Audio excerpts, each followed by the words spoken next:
last 4 sessions, we have tried to understand what kind of careers and how to choose the careers. Humanities और commerce, ये दो ऐसे courses हैं या दो ऐसे स्ट्रीम्स हैं जिन स्ट्रीम्स में जाने के लिए कंपैरेटिवली पॉपुलेशन साइज बहुत बड़ा है, लेकिन क्या करना है और क्यों करना है ये थोड़ा सा समझना बच्चों को थोड़ा डिफिकल्ट होता है, ऐसा मुझे लगता है। पिछले कई वर्षों से I have been interacting with the students and during the admission process also I have been interacting with humanities students and the students who have passed in 12th standard with the percentage of maybe 45 to say 75, ये range के जो students हैं, इन students से जब मैं interaction करता हूँ तो मुझे ऐसा लगता है कि इन स्टूडेंट्स को क्लैरिटी ही नहीं है कि हमने क्या करना चाहिए और क्यों करना चाहिए। मतलब साइंस नहीं जा सकते क्योंकि हमारे पास में उतनी शायद एबिलिटी नहीं है, ये वो जानते हैं कि भाई फिजिक्स माया जाने जमत नहीं, केमिस्ट्री मुझसे नहीं हो सकता है, और बायोलॉजी का तो कोई सवाल ही नहीं उठता, मैथमेटिक्स तो दूर दूर तक के विचार करने की कोई बात ही नहीं है, तो ये मुझसे नहीं हो सकता है करके फिर मेरे पास सेकंड ऑप्शन जो है वो कॉमर्स है, और करके फिर थर्ड ऑप्शन जो मेरे पास में है वो आर्ट्स है। This is the common perception of most of the students. और मुझे लगता है कि कहीं तो भी यही गलती, यही गड़बड़ होती है कि हे जमत नाही म्हणून मग हे करून बघावं, ते जमत नाही म्हणून मग ते करून बघावं। ऐसा करने की जगह पे कुछ चीजें अगर हमने बहुत क्लियरली आज समझ ली तो मुझे लगता है कि कॉमर्स एंड ह्यूमैनिटीज या आर्ट्स जो स्ट्रीम है वो स्ट्रीम एक कंप्लीट एरिया में करियर ऑप्शंस में या प्रोफेशनल ऑप्शंस में this will be one of the major areas, जैसा कि आप देखेंगे आज। ठीक है, और मुझे ऐसा लगता है कि ये समझना बहुत जरूरी है कि इन स्ट्रीम्स को या इन ऑप्शंस को हमने क्यों सिलेक्ट करना चाहिए। सबसे पहला जो है वो मैं आपको एक छोटी सी स्टोरी बताने की कोशिश करता हूं। एक बार शंकर भगवान और पार्वती देवी कैलाश पर्वत पे बैठे हुए और पार्वती देवी को शॉपिंग करने का मूड आया, तो वो कहती है कि भगवान अपन चलते हैं शॉपिंग करेंगे। तो पार्वती देवी, और फॉर्चुनेटली उस दिन शंकर भगवान का भी मूड बहुत अच्छा था, तो उन्होंने कहा कि पार्वती देवी चलो शॉपिंग करते हैं। तो नंदी बैल को उन्होंने बाहर निकाला और कहा कि चलो चलते हैं, तो दोनों बैठ गए नंदी बैल पर और चले। सामने पहुंचे तो मिला चौक, मिले लोगों की खुसर पुसर शुरू हो गई कि कैसे अपने आप को भगवान समझते, इतने से बच्चे की जान लेंगे कि इतना सा नंदी है, दोनों हट्टे कट्टे मुस्टंडे बैठ गए नंदी पे, इनको कुछ समझ में नहीं आता क्या। एंड अल्टीमेटली भगवान शंकर ने बोला कि ठीक है पार्वती देवी आप एक काम करो, आप बैठो, मैं पैदल पैदल चलता हूँ। तो शंकर भगवान पैदल पैदल और पार्वती देवी नंदी पे। फिर सामने मिला चौक, फिर मिले लोग, फिर लोगों की खुसर पुसर शुरू। लोगों ने फिर कहना शुरू कर दिया कि देखो अपने आप को मतलब पत्नी बोलती है, अपने आप को बहुत ही पतिव्रता स्त्री है, अपने आप को देवी समझती है, बेचारा पति पैदल चल रहा है इतने देर से, ये नंदी के ऊपर बैठी, इनको कोई समझ में नहीं आता, अपने आप को भगवान कहते, लोगों की बातें शुरू। तो पार्वती देवी ने सुन लिया, पार्वती माता ने कहा कि भगवान आप एक काम करो, आप बैठो नंदी पे, मैं चलती हूँ पैदल। तो कुछ समय के बाद माता जी पैदल पैदल और पतिदेव नंदी के ऊपर, मतलब शंकर भगवान नंदी पे।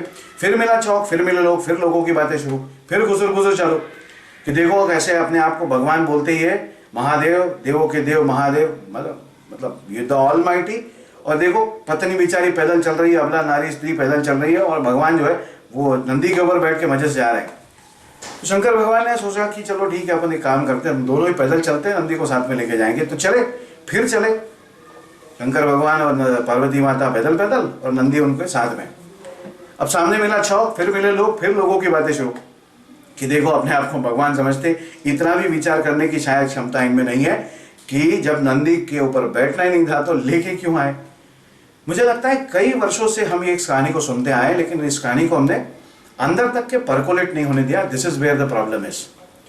अंदर तक के परकोलेट होने का मतलब ये कि आप चाहे जिंदगी में जो भी करो, वो तो भगवान थे, उनकी एक उदाहरण लेके एक कहानी बनाई हमने, लेकिन हम भी अगर कुछ करते हैं, चाहे वो अच्छा हो, चाहे वो बुरा हो, चाहे वो कुछ भी हो, हम जो कुछ भी करते हैं, लोग जो है आपके आसपास के वो बोलने वाले। आप अच्छा करो तो भी लोग बोलने वाले, आप बुरा करो तो भी लोग बोलने वाले। कुछ लोग तो यहाँ तक के हैं कि पहले आपको बुरा बोलेंगे और बाद में कहेंगे कि हाँ तोच मुलगा है, ज्यादा मैं ओळख तो खूब वर्षा वसूल, और ये बहुत अच्छा करने वाला था, ये मुझे पहले से पता था। मतलब सचिन तेंदुलकर को जैसे आज लोग हजारों नहीं करोड़ों लोग अप्रिशिएट करते हैं, वैसे शुरुआती दौर में शायद हो सकता है कि कुछ लोग ऐसे हो जो इवन दी सचिन आपके दी सचिन को भी रिजेक्ट करते होंगे या ताने मारते होंगे या बोलते होंगे। मुझे ऐसा लगता है कि आज की 5वें सेशन की शुरुआत जो है वो हम लोगों से करते हैं। Don't think what people say about you, don't think what people think about you, and don't believe what people say about you and the things whatever you do. आप जो कुछ भी कर रहे हो उसके ऊपर यकीन रखो, आप जो कुछ भी सोचते हो उसके ऊपर यकीन रखो, और जो टारगेट, जो गोल आपने अपने लिए खुद के लिए फिक्स किया है उसकी तरफ बढ़ने की शुरुआत करो। This is the crux of today story. पहले सेशन में जो मैंने आपसे बात की थी वो पहला सवाल कि you want to do a job और you want to go into business. इसके पहले एक और सवाल था कि 2 वक्त की रोटी कमानी है या पैसे कमाने हैं। मैं बनाने की बात नहीं कर रहा हूं, मैं पैसे कमाने की बात कर रहा हूं। बिलीव मी, हम सालों साल से ये एक्सपीरियंस करते आए हैं कि जो भी जॉब करता है वो 2 वक्त की रोटी कमाता है कंफर्टेबली, लेकिन जो बिजनेस करता है उसके पास में बहुत पैसे होते हैं। Even highly qualified, super graduated and super qualification के साथ जो लोग टॉपर्स होते हैं, हो सकता है कि वो अगर जॉब करे तो उनको एक लिमिटेड पैसा मिले, लेकिन जो छोटा मोटा भी बिजनेस करता है he will be able to make money और he will be able to create more and more money. So आज का हमारा जो थॉट प्रोसेस है, जिसको हम कॉमर्स के साथ जोड़ते हैं, जिसको हम फाइनेंस के साथ जोड़ते हैं, और जिसको हम आर्ट्स है, जिसको कला के साथ जोड़ते हैं, ह्यूमैनिटीज के साथ जोड़ते हैं, ये दोनों जो एरियाज है ये मोर और लेस आपको एक इंडस्ट्री की तरफ ले जाते हैं, एक फाइनेंशियल्स की तरफ ले जाते हैं, पैसे की ओर ले जाते हैं, जो हमने सोचने वाली बात है।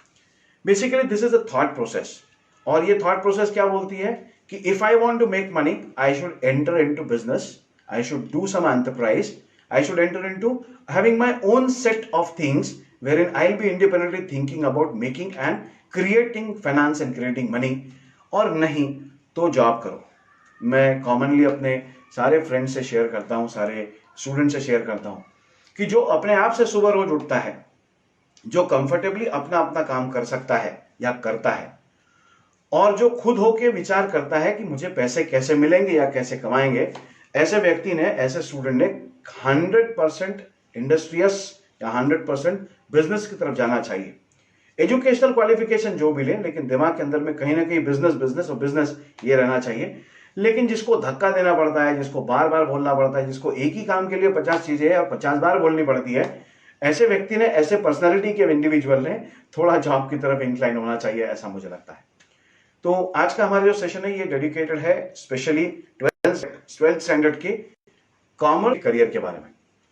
मतलब जो स्टूडेंट्स अभी 12th स्टैंडर्ड में ह्यूमैनिटीज और कॉमर्स कर चुके हैं या अभी कर रहे हैं, उनके लिए आगे कौन कौन से ऑप्शंस और कौन कौन से डोमेन्स ओपन है, इसके बारे में आज मैं बात करने वाला हूं। इस नोट के साथ में will start with the most common options after selection of commerce as career choice in 11th and 12th standard.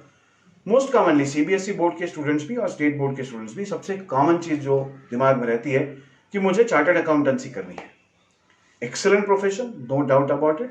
With demonetization and a lot of boom in the market as such, and a lot of people managing or trying to manage their own and others' money, obviously, chartered accountancy is one of the key areas wherein most of the people would try to focus upon.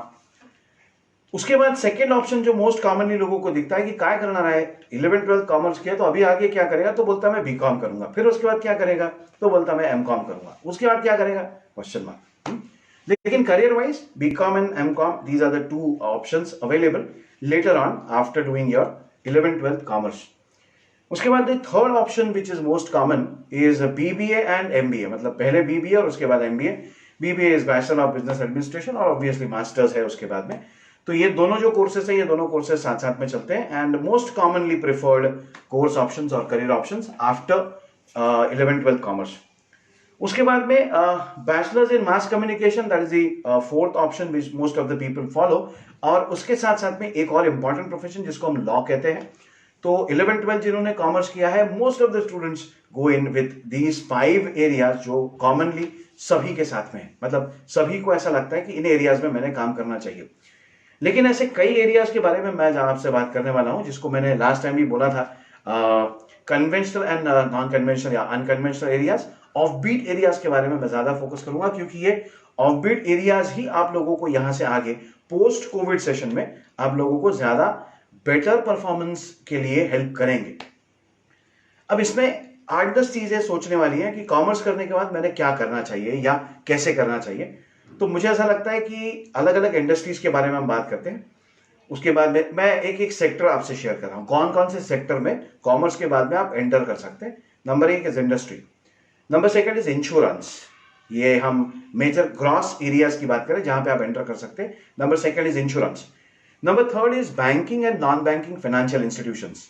Banking institutions हमको state bank of India जितने भी banks है, right from your urban cooperative banks आपके आसपास के जितने भी है वहां से लेके तो शेड्यूल्ड और नेशनलाइज बैंक तक के and non banking financial institution तक के, ये 3 एरियाज जैसे कि हम है ग्रॉस मेजर एरियाज। उसके बाद में you can enter into stock market and mutual funds. ये इंडिपेंडेंट एरिया और विषय है बात करने का, हम थोड़ा सा इसको टच करेंगे आगे चलेंगे जब। तो ये 5 एरियाज हो गए। उसके बाद में you can work with accountancy, जो कॉमनली आपको इंडस्ट्री में दिखाई देते हैं, जॉब्स आपको मिलते हैं बैक ऑफिस में, अकाउंटेंट्स होते हैं या आपके मतलब स्टेटमेंट्स को मैनेज करने वाले लोग होते हैं, चार्टर्ड अकाउंटेंट के नीचे काम करने वाले लोग जिनको हम कहेंगे शायद अकाउंटेंसी, ये एक एरिया आपको दिखाई देता है।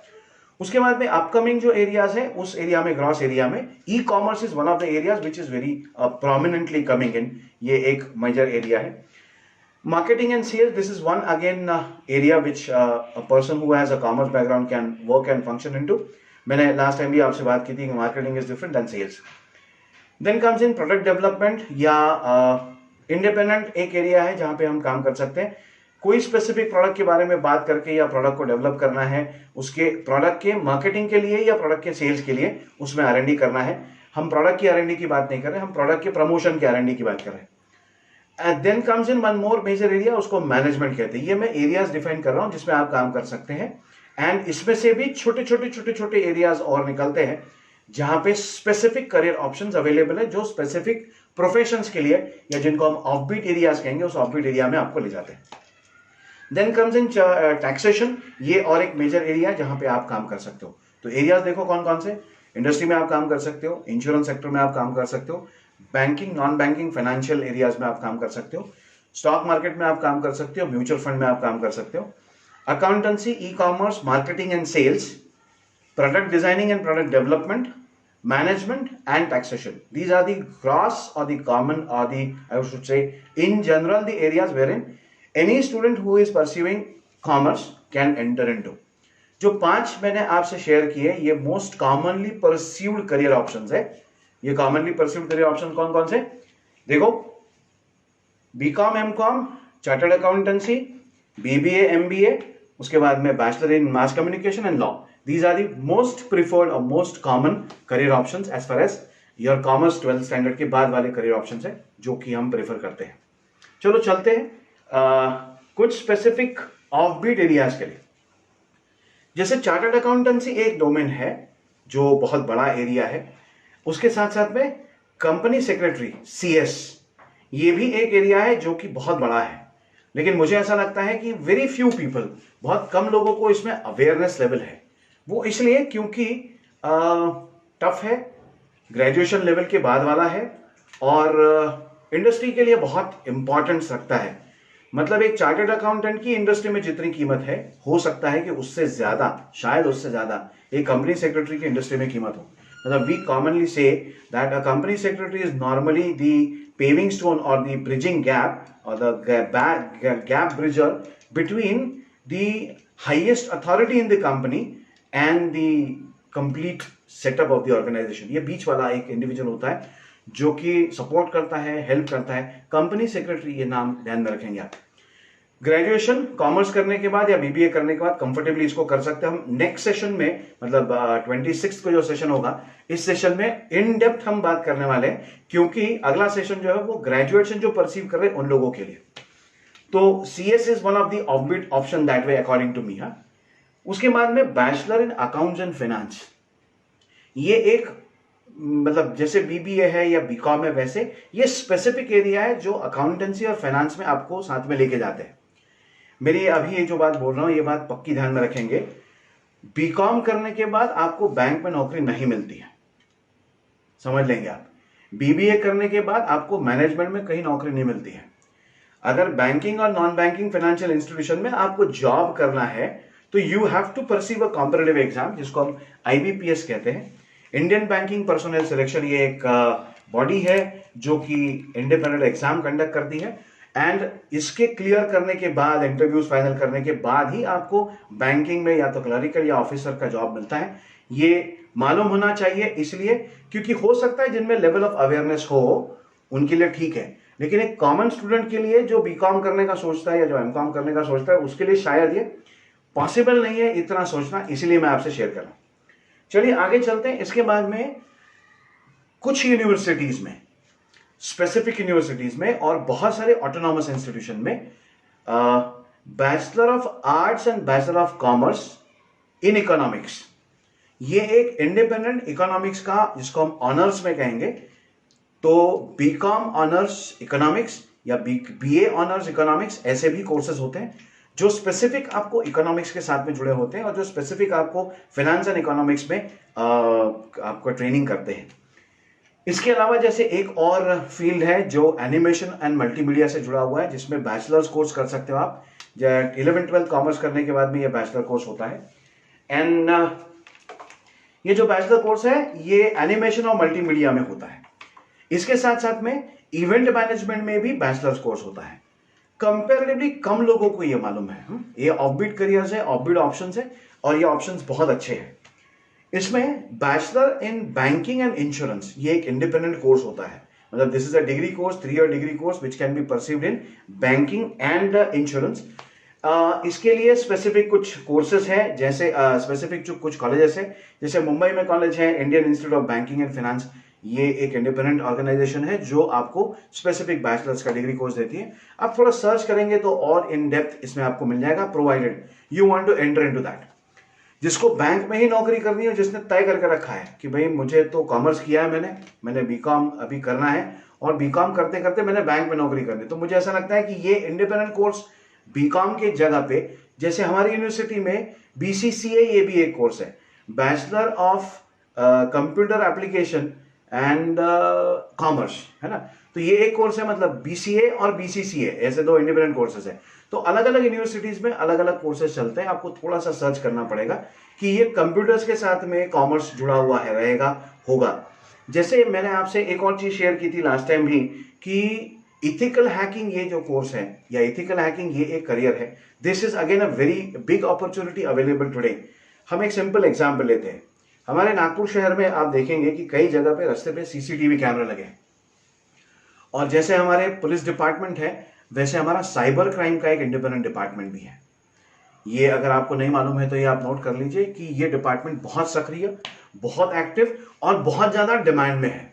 इसलिए क्योंकि पिछले 15 साल से अगर मैं न्यूज़पेपर को ट्रैक करता हूं तो मुझे 15 साल से ये दिखाई देता है की घरफोडी म्हणजे घरामध्ये घुसून घरफोडी करणे किंवा घरामध्ये घुसून चोऱ्या करणे किंवा बँकेमध्ये दरोडे टाकणे हे कमी झालेले आहेत।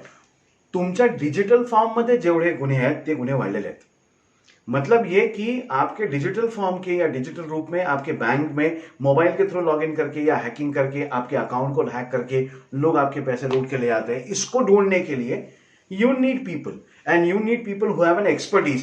Qualification that way is immaterial for those people who are into hacking. Be sure about it.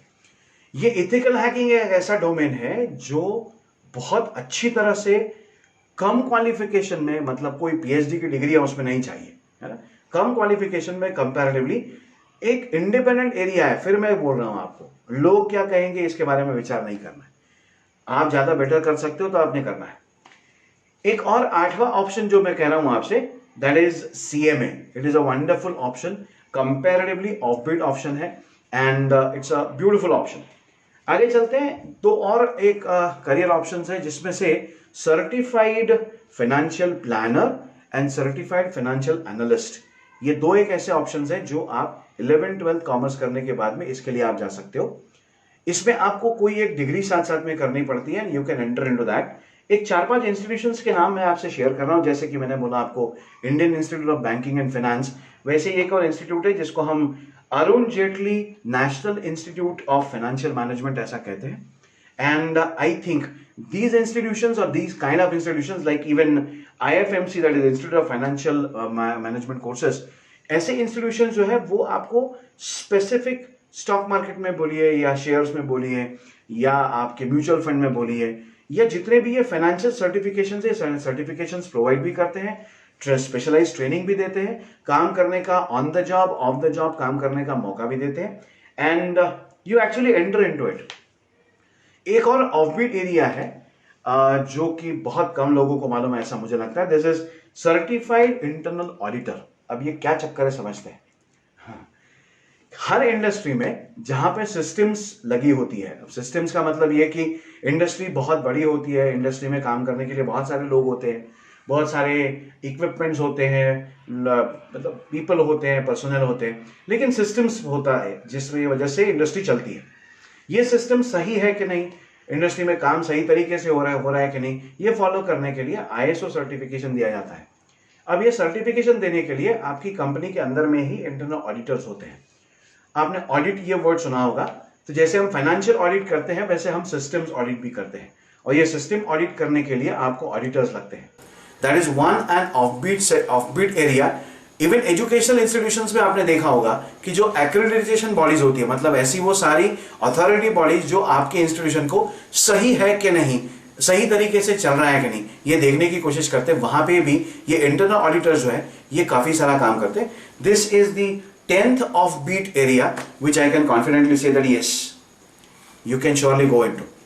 तो 5 ऐसे एरिया जो मोस्ट कॉमन या मोस्ट प्रिफर्ड एरिया जो मैंने आपसे शेयर किए कॉमर्स करने के बाद, और ये 10 एरियाज ऐसे जो अनकन्वेंशनल है, सो कॉल्ड कम लोगों को मालूम है, लेकिन बहुत बेहतरीन तरीके से काम कर सकते हैं। अगेन अभी हमारे जो स्टूडेंट्स अभी है, कोविड-19 सिचुएशन में 4th लॉकडाउन चल रहा है, अभी 60 दिन होने को आ गए, हम घर में बैठे हुए, तो अभी हमने क्या करना चाहिए। बिलीव मी, फाइनल ईयर की एग्जाम्स होगी कि नहीं मुझे मालूम नहीं, डिक्लेयर कर चुकी है गवर्नमेंट की फाइनल ईयर की ही एग्जाम लेगी, लेकिन 20 जून के बाद में ही शायद कुछ और डिसीजन आएगा। We are not very sure, uncertain है। आपकी तैयारी ऑलरेडी हो चुकी है, सिलेबस ऑलरेडी कर चुके हो, मॉक टेस्ट ऑलरेडी दे चुके हो, अभी हमने क्या करना चाहिए, ये मोस्ट ऑफ द स्टूडेंट्स का सवाल कि 12th कॉमर्स अपियर कर रहे हैं, अभी क्या करना चाहिए। मुझे ऐसा लगता है कि एक छोटा सा काम आप कर सकते हो। जैसे पिछली बार भी मुझे पूछा था कि सर स्टॉक मार्केट के बारे में कुछ और डिटेल में बताइए, तो मुझे ऐसा लगता है कि you can begin right now. क्या begin right now? 23 March was the downfall for the Indian stock market, है ना। सेंसेक्स और निफ्टी जो है वो बहुत गड्ढे में गया, नीचे गया, बहुत करोड़ों लाखों करोड़ों का नुकसान हुआ, ऐसा कहते हैं। 23 मार्च को सबसे ज्यादा डाउनफॉल हुआ। यहाँ से धीरे धीरे करते हुए मार्केट रिकवर हो रहा है। अब मार्केट क्या है ये हम अलग से समझने का विषय, बहुत सारे लोग इसके बारे में ज्यादा बेटर मुझसे जानते हैं और एक्सपर्ट बैठे हुए वो आपसे शेयर कर सकते हैं।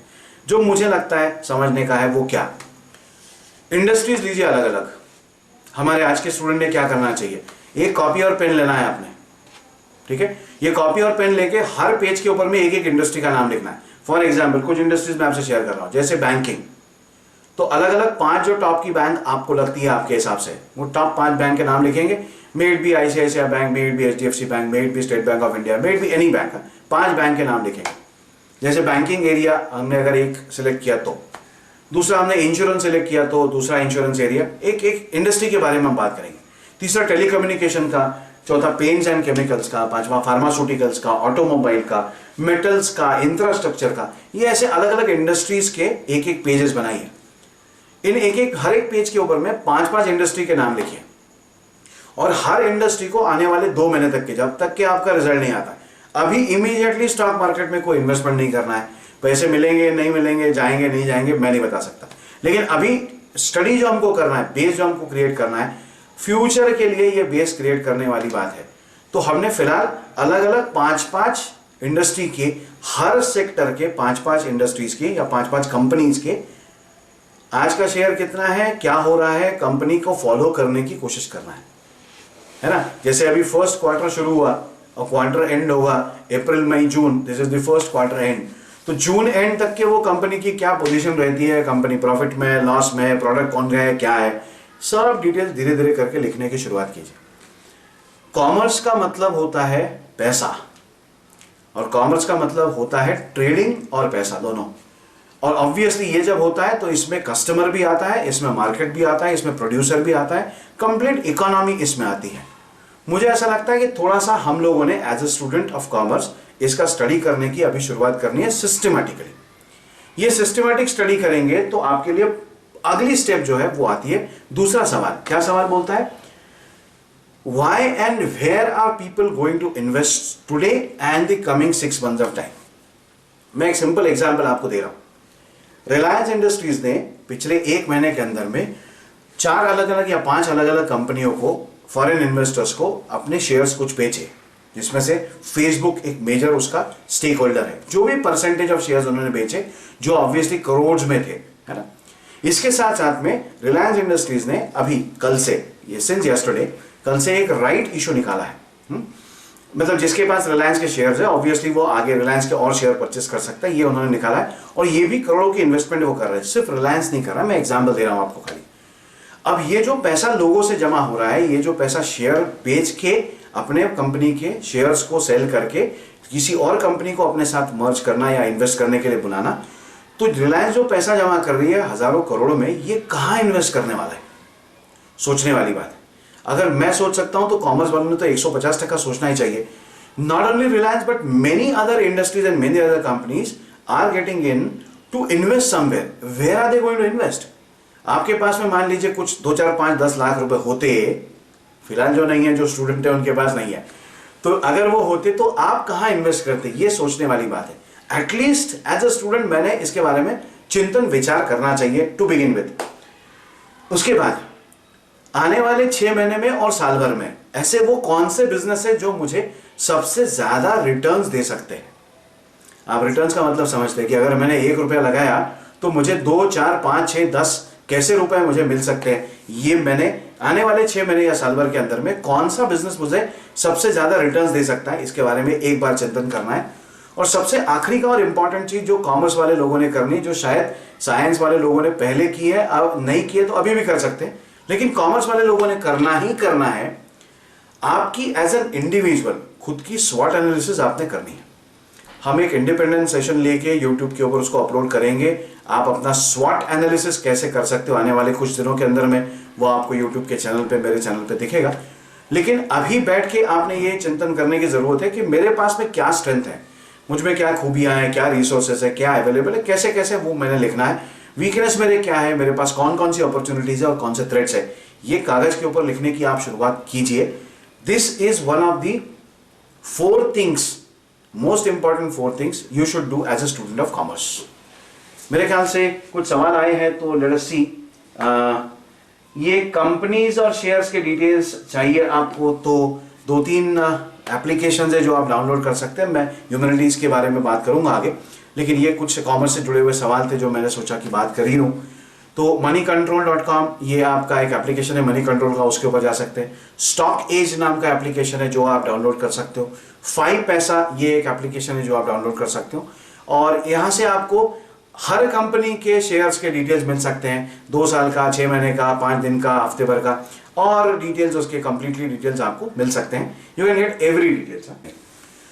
तो हम आज के सेशन में यही रुकते हैं, एंड अगला जो हमारा सेशन हो, अगले सेशन में जितने ग्रेजुएट्स हैं जो परसीव कर रहे हैं, और राइट 2-3 सवाल आए हैं, उन सवालों के जवाब मैं देने की कोशिश करता हूं। लेकिन पहले मैं बता दूं कि अगले सेशन में हम क्या करने वाले हैं। अगले सेशन में हम स्पेसिफिक जो ग्रेजुएशन कर रहे हैं, मेड भी टेक्निकल लाइन से लेके तो ह्यूमैनिटीज तक के जो भी ग्रेजुएट्स हैं, जो भी ग्रेजुएशन कर रहे हैं, उन ग्रेजुएशन के लिए फिर से एक बार YouTube के ऊपर में या Facebook के ऊपर में मुझे आप मैसेज भेज सकते हो कि सर मैं BBA कर रहा हूं, अभी मैंने क्या करना चाहिए। जैसे परसों एक स्टूडेंट आगे गया कि मैं BBA कर रहा हूं, फर्स्ट ईयर अभी क्लियर हो गया, मतलब हो ही जाएगा, सेकेंड ईयर से मैंने आगे क्या करना चाहिए। तो ये सवाल आप अपने अपने भेजिए। जितने मैक्सिमम लोग मुझसे सवाल पूछेंगे उन स्पेसिफिक एरियाज के लिए मैं आपको फ्यूचर में क्या करना चाहिए, आपने कैसे करना चाहिए, कौन से इंस्टीट्यूशंस है, इसके थोड़े से in details, in depth knowledge जो है वो मैं आपसे अगले सेशन में शेयर करूंगा। मेरे ख्याल से आज के लिए हम यहीं रुकते हैं। We stop here only. ये सारे सेशंस आप YouTube के अमर दामले के चैनल पे देख सकते हो, आप उसको सब्सक्राइब कीजिए। Stay home, stay safe. Thank you very much. Good night.